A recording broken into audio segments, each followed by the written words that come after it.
नमस्कार. आज मी तुम्हाला एक छानशी गोष्ट सांगणार. त्या गोष्टीचं नाव आहे रामाने फसवणूक करणाऱ्याला धडा शिकवला.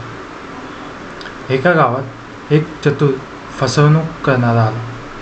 तो गावकऱ्यांना सांगू लागला, माझ्याकडे जादू आहे. मी पाण्याला दुधात बदलतो. फक्त जो कोणी मला पैसे देईल त्यालाच हा प्रयोग दाखवेल. गावातील लोक भोळे होते. भोळे गावकरी त्यांच्या बोलण्यावर विश्वास ठेवू लागले. प्रत्येकाने थोडे थोडे पैसे दिले. तो जादूगर एक भांडे पाण्याने भरत असे आणि मंत्र म्हणायला लागला. पण प्रत्येक वेळी तो दूध झाले असा खोटा दावा करून पैसे घेऊन पळत असे. रामाला ही गोष्ट कळली. त्याने लगेच समजले की हा एक फसवणूक करणारा आहे. रामाने त्याला धडा शिकवण्याचे ठरवले. दुसऱ्या दिवशी तो त्या फसवणूक करणाऱ्याजवळ गेला आणि म्हणाला, माझ्याकडे एक सोन्याची अंगठी आहे. जर तू माझ्यासमोर पाण्याला खरे खरे दूध बनवून दाखवलेस तर ही अंगठी तुला दे.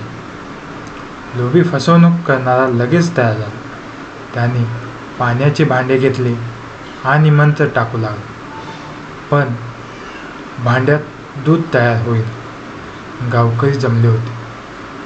सर्वांनी पाहिले की तो फसवत आहे. तेव्हा रामा म्हणाला, अरे मूर्खा, जर तू खरोखर पाण्याचे दूध करू शकत असशील तर माझ्या अंगठीची तुला गरजच काय.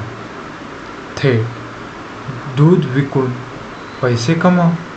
गावकरी असले आणि फसवणूक करणाऱ्या लाजेने गाव सोडून पळून जावे लागले. या गोष्टीत आपणाला असा धडा समजतो की बुद्धिमत्ता आणि चातुर्य वापरले तर कोणत्याही फसवणूक करणाऱ्याला हरवता येते.